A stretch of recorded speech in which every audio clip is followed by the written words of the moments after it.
Hi, it's Penny Black and Jill Foster here for your next PB&J card class.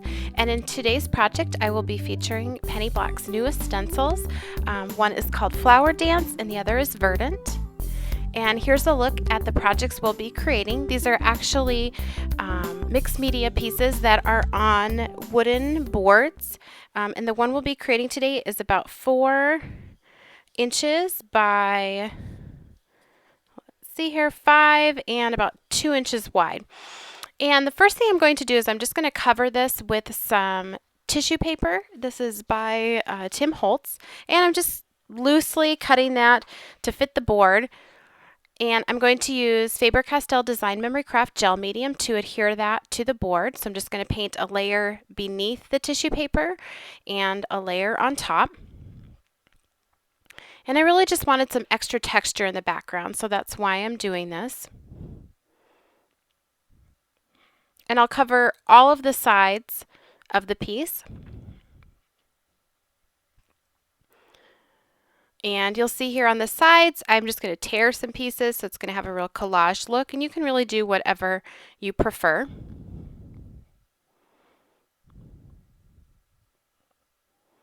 And I'll just continue to do that on all of the sides, the back, the top of the wooden block. So next I'm going to take some gesso. And I'm just going to add this around the edges and just randomly onto the piece just to tone down some of the text in the background. So some of it will be bolder in the background and some of it will be a little bit lighter. I'm using my hand, but you could also use a brush. And I am getting all of the sides of the piece.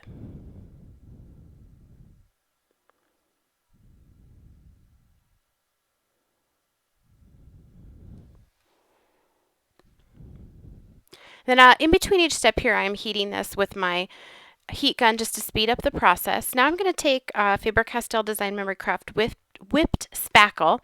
This is kind of like marshmallow fluff, and it adds a lot of texture, and I'm applying this over my stencil.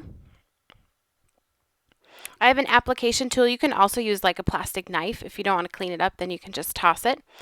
And I'm putting a fairly thick layer over my stencil. If you move slowly, so of course this video is sped up, but if you move slowly with your application tool or the knife, whatever you're using, your stencil will stay still as you apply that. And then you just lift straight up and you have this great textural look to your piece. And then I just scraped off the extra from my stencil right away before it would harden and put it back into the tub and then wiped it off with a baby wipe. So you do want to be sure that you clean it up right away after you use it with the whipped spackle.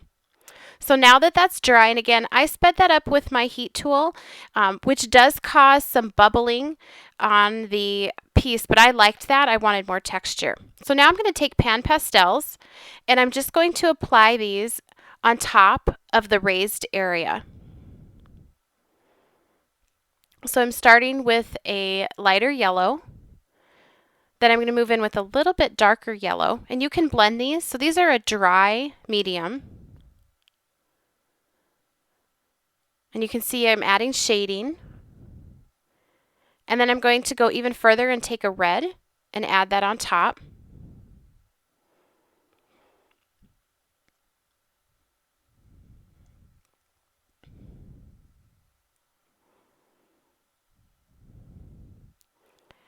And then I'll go back with my yellows and blend that in. And just basically playing with that, going back, adding more, darkening it, lightening it, however you would like. This is even a little bit darker, almost a brown, that I wanted to add there at the base.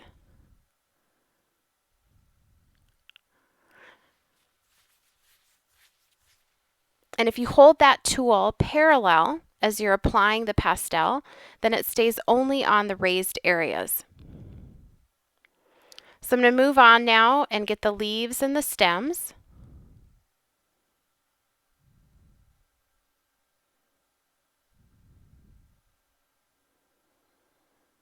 And I'll go back and add a lighter green and a darker green to add some shading.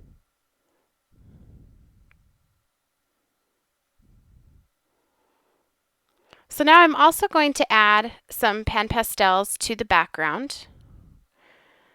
I'm mixing a little yellow with the other green to give it more of an olive colored look. And I'm just applying that right over the top and onto the background. And the areas that were applied with the whip spackle through the stencil, they're going to grab more of that pan pastel color, so they're naturally going to be a little bit darker. I'm also going to add some blues for the sky.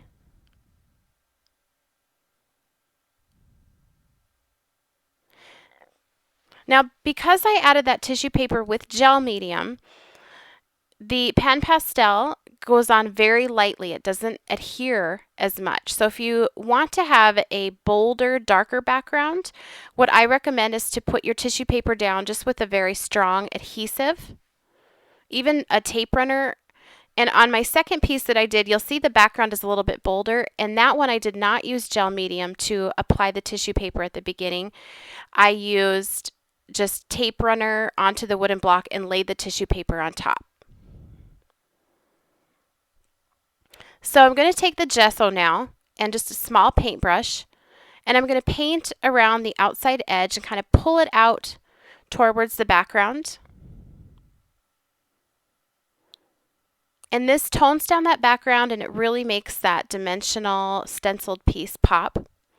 And because the pan pastels are a dry medium, when you put that gesso on top, it's going to naturally blend some of those pigments that are sitting on top of the piece. So instead of being just bright white, you're going to get a little bit of green and a little bit of blue. Now I'm taking a Tombow marker, coloring on my acrylic block, spritzing with water, and I'm going to pick this up and just add this onto my background just to darken up the background and also give it a little bit more texture and dimension. I'm patting it with a baby wipe. I got a little bit more than I wanted. And here I decided to go even darker, and I'm just coloring right onto the piece with the marker and then spritzing with water and kind of letting it drip down. I'm going to do this a few times.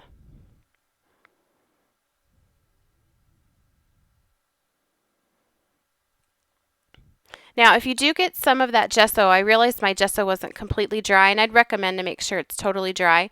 If you do get that some of that on your brush tip, just color on a scratch paper to remove it right away so it doesn't damage your marker. And then I'm spritzing with water and kind of playing around with letting that float around. You can even put your finger on it.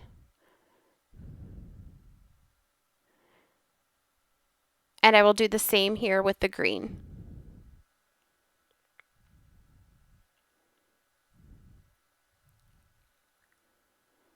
And to finish things off, I just tied some twine around the top and added a pearl. And here's some close-up shots so you can see all that texture that you get using the penny black stencil.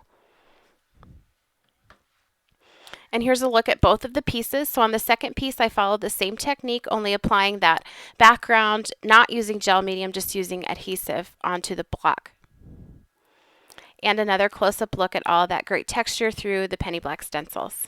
Thank you so much for watching. For details and more information, visit the Penny Black website, www.pennyblackink.com.